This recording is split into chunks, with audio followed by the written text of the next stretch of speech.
धोदरा चाँदनी नगरपालिका वडा नम्बर 10लाई नयाँ एम्बुलेन्स हस्तान्तरण गरिएको छ। नेपाल भारत विकास साझेदारी कार्यक्रम अन्तर्गत भारतीय दूतावाससँग उपहार स्वरूप प्रदान गरिएको एम्बुलेन्स मङ्गलबार एक औपचारिक कार्यक्रमका बीच हस्तान्तरण गरिएको हो।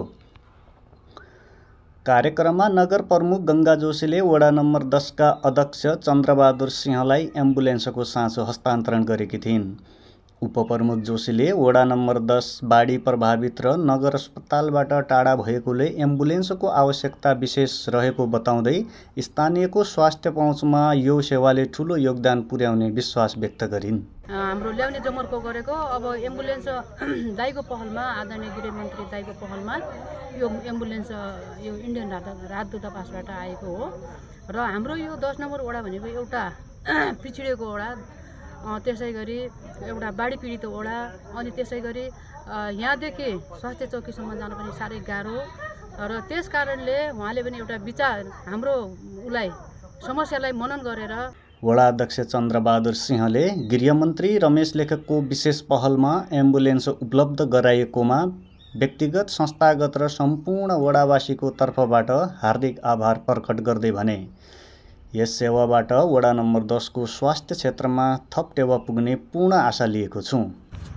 धोदरा चाँदनी नगरपालिका वडा नम्बर 10 को हामी जनताहरू लगायत सम्पूर्ण हामी खुसियालीमा छौँ, किनभने पिछाडिएको वडा नम्बर 10 बाढी पीडित र वडा नम्बर 8, 9 र हामी भनेको पिछाडिएको वडा हुँदा गत सालदेखि नै 1.5 वर्षदेखि नै माननीय गृहमन्त्रीज्यूले त्यो एरिया पिछाडिएको एरिया छ र उहाँ तिनै वडाको समस्या समाधान गर्नको लागि एउटा वडा नम्बर 10लाई म एम्बुलेन्स दिन्छु र तपाईँले चाहिँ डकुमेन्ट अगाडि बढाउनु पर्यो भनेर उहाँले भन्नुभएको थियो। त्यही आधारमा हामी डकुमेन्ट अगाडि बढायौँ र अहिले गृहमन्त्रीज्यूले आफ्नो पहलले र वडा नम्बर 10मा एम्बुलेन्स पठाउनु भएको छ।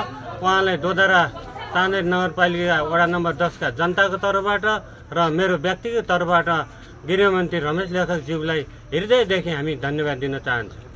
नगर स्वास्थ्य केन्द्र वडा नम्बर 10 का प्रमुख अहेब महेश तिवारीले बाढी प्रभावित र दुर्गम क्षेत्रमा एम्बुलेन्स आवश्यक रहेको उल्लेख गर्दै अब आकस्मिक अवस्थामा रात बिरात पनि अस्पताल जान सहज हुनेछ भन्दै खुसी व्यक्त गरे।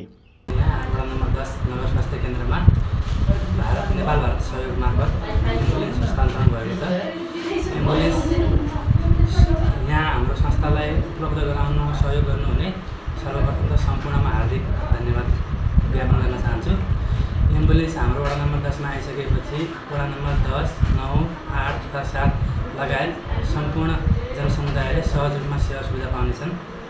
खास गरी वडा नम्बर 10 नगरपालिकाको सबैभन्दा तल्लो विकट क्षेत्र होइन, त्यही माथि डुबान हुने बाढी पीडित विपद क्षेत्र भएकाले जुनसुकै विपदको समयमा अथवा जुनसुकै रोगी इमर्जेन्सी अवस्थामा सहज तरिकाले एम्बुलेन्सले सुविधा उपलब्ध गराउनेछ।